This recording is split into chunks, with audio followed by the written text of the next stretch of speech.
Guys, good afternoon. So, andito kami sa Rosie. Kumukuha kami guys ng papers ng aming tricycle na hindi pa dumating. 3 months na. So, guys, good afternoon. So, ngayon lang tayo nakaakyat dito sa 3rd floor. Kasi guys, nagpipaint sila. So, hindi na ako nag-bother na mag-disturb sa kanila. So, tingnan nyo. Tara, so ibalik ko pa dyan ang mga dinalagay. Tingnan yung table. Tara. Pero ito guys, yung pinaka-paint natin. Ayan. Para na hindi siya anuhin ng rust. So, anti-rust yan ang paint na inano natin. So, it's really good. Ayan. So, ayun siya. Hindi siya ano. So, ano pa ito? Hindi ko na alam what is going on here. So, ilalagay siya natin. Balik siya natin sa place. Which is, dito ko siya gusto ilagay. Ayan. Away from the fridge door, para hindi ano yung door, hindi sasangit. Away from the door. Dito, away from here, a little bit kasi may minsan dalawa kami ang dumadaan dyan.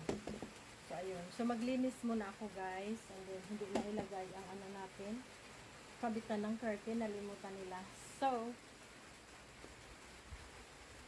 let's go. Mag-ano tayo, guys. Maglinis muna tayo.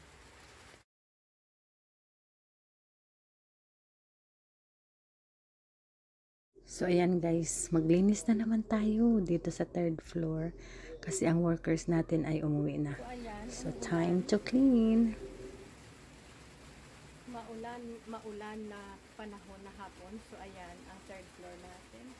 Ayun, yung mga bulaklak natin dyan nalilagay. Yung tubig natin, hindi talaga siya nalagyan ng pipe.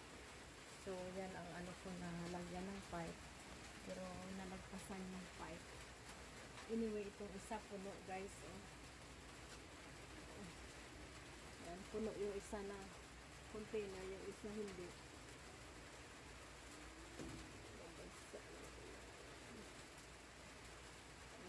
Anyway, wala tayong magawa guys kasi yan ang donate ng panahon, parang winter na rin dito or rainy season, so hindi natin yan ma-stop.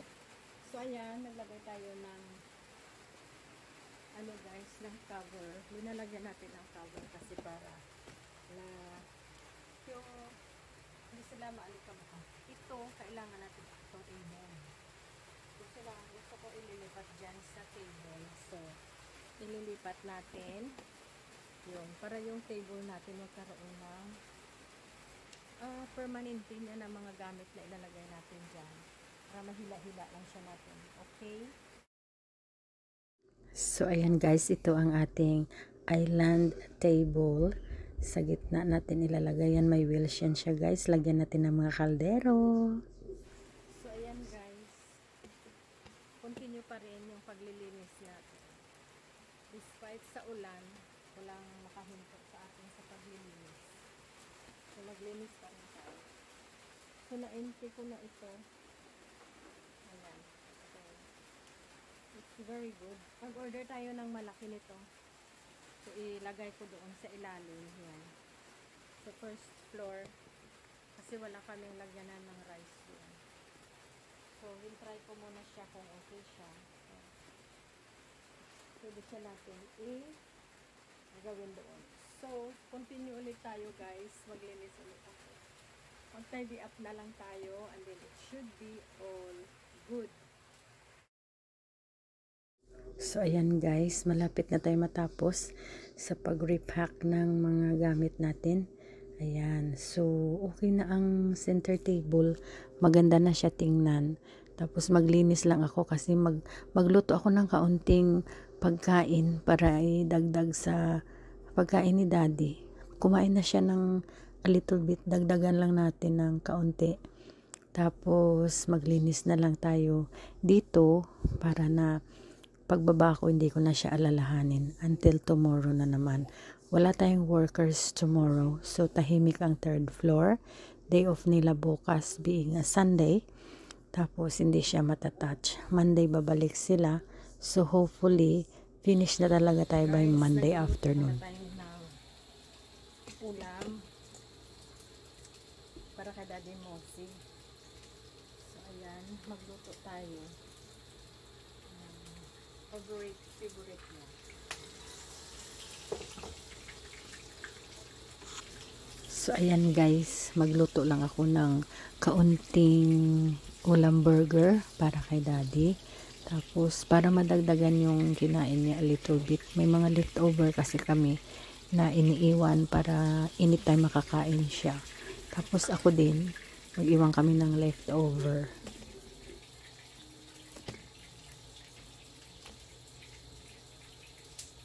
Nung sa Australia ako guys, mahilig ako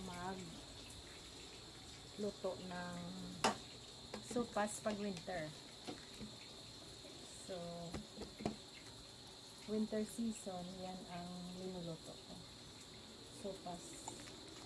So, yung table natin. Tapos, gusto ko siyang lutuin dito sa Pilipinas. Gusto ko siyang lutuin dito guys. Kasi, maulan-ulan nila. Binili ko to guys kasi one day lumabas kami tapos nag-shopping kami ng pisa ko. Linagay ko sa fridge. Medyo matigas siya guys. Linagay ko sa fridge yung dried mango tapos tumigas. Pero pwede naman makain. Linagay ko muna sa labas for a short while. Tapos yan, makain na siya guys. Kain tayo ng sweetened dried mango. Diba binibili lang natin to pag may pupuntahan sa mga station, bus station, sa airport. Ngayon mabili mo na siya dito sa Pilipinas anytime guys. So nagluluto ako habang kumakain ng mga kaunting makikita ko sa fridge. Tapos pagkatapos natin ito, i-plating ko lang a little bit and dalhin ko na sa baba. Doon na kami kakain ni Daddy together. Kasi nandoon ang TV sa second floor.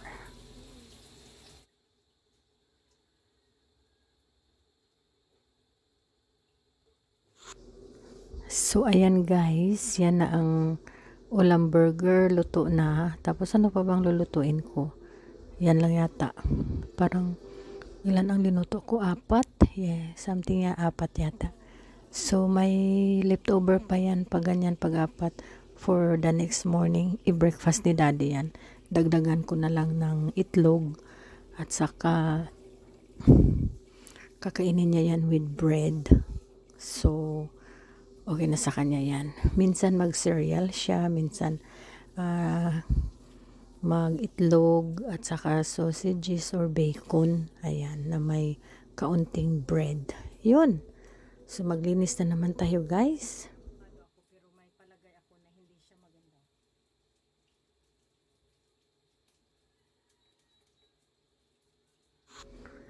Bubuksan natin itong avocado.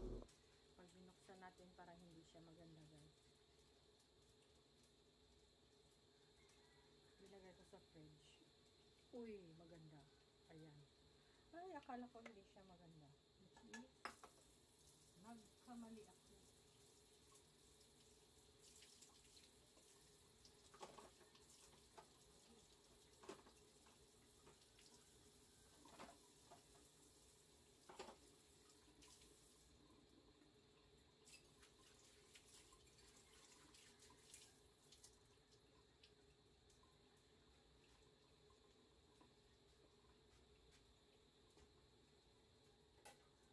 Huwag tayo mag-underestimate.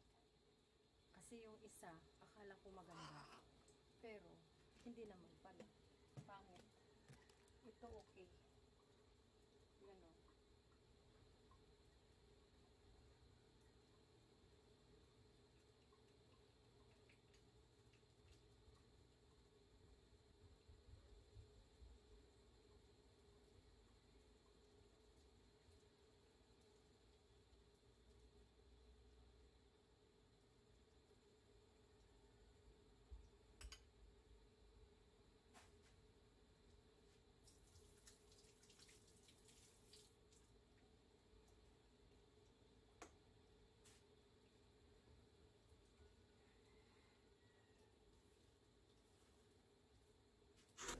Ayan guys, nakakita ako ng milk. Ilalagay natin sa avocado para na magkaroon siya ng a little bit of flavor. So, linagyan ko lang ng milk na parang, ano siya guys, parang krema. Krema na gatas. Yun. Para na magamit yung mga gatas. If not, walang gumagamit. So, gamitin natin slowly. Ayan. So, ganyan na ang ang third floor natin. Ano pa ba? Magluluto pa ako ay last one. Ang niluluto ko guys, last na ulam burger. Ayan. CDO ulam burger. Oh, 'di ba? Masarap 'yan, guys. Hindi ito sponsored, pero 'yan ang niluluto ko. CDO ulam burger, masarap siya. Dadalhin ko siya doon sa second floor, doon si Daddy. Para makakain siya, guys. Kumakain na yun eh. Actually, kumakain na siya doon. Tapos, dinagdagan ko na lang.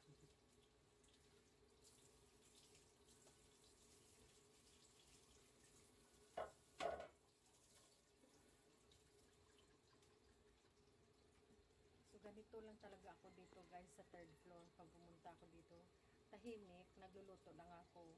Minsan nagpi-film ako, pero minsan naiiwanan ko yung camera, nalilimutan ko. Kasi nagko-concentrate ako sa mga linuluto ko. So, fast forward, baka dadalhin ko kayo. Pag maalala ko kayo, kailangan ko na rin ng tripod na bago kasi yung tripod ko sira na. Tapos, para makapag-film ako dito guys, ng linuluto ko. So, ayan. Para makita nyo rin yung mga kinakain namin. Simple food. Minsan, umaalis na rin kami for dinner sa labas para hindi na kami mahirapan mag-prepare. Okay. So, ayan guys. Final na to. Maglinis na tayo para makababa tayo sa second floor para makakain na tayo ng dinner. So, ayan lang. Tayo sa ilalim. Naka-ready na yung dadalhin natin. Table is clean. Pwede na sila maiwan dito. Dadalhin natin yan sa baba. So, mag-turn off na lang tayo ng ilaw. And then, yun na guys.